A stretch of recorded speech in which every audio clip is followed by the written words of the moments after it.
Hello mga friendship! Eto nga po pala, napunta kami ng Amana Water Park doon sa Pandi, Bulacan. Eto po kung saan yung entrance nila. Makarami po kayo makita dito tulad din po ng iba't ibang klase ng dinosaurs. Yan po, first time din po lang namin makapunta dyan, kaya naman po talagang natuwa kami dahil yung dinosaurs po nila dyan ang iba-ibang klase, at saka yung iba po, ayan, tulad yan, ang lalaki, mas malalaki pa po talaga sa amin. Talaga pong masasabi mo siyang dinosaurs, kasi kung talaga po makikita nyo siya dyan, ang lalaki po nila dyan, ang tatangkad. Yan po, mayroon pa nga po sila dyan tatlong egg. Tapos po, nagpa-picture nga po yung asawa ko dyan sa ilalim ng dinosaurs. And di rin po mawawala yung picture ko dyan para po din parehas kami meron yung picture dun sa dinosaur.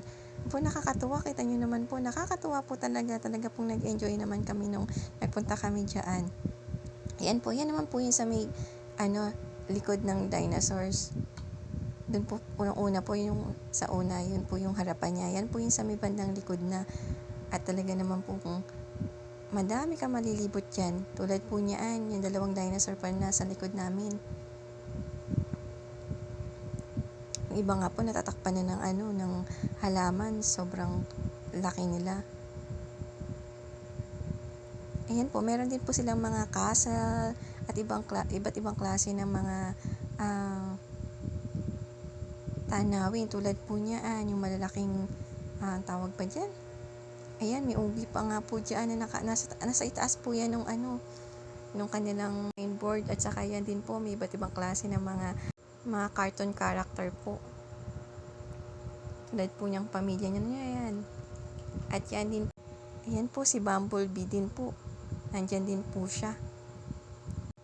Naalala ko nga po, nung kami mga bata pa, ay hindi po kami nakakapunta sa mga ganyan. Sa mga park nga po, madalang kami makapunta. Nakikita lang po namin to kapag po nanonood kami minsan ng TV. Minsan nga po kapag wala pang signal yung TV namin, di rin po kami nakakapanood ng mga ganyang cartoon character. Ngayon po, kita nyo po, makikita nyo na po siya sa isa sa mga park.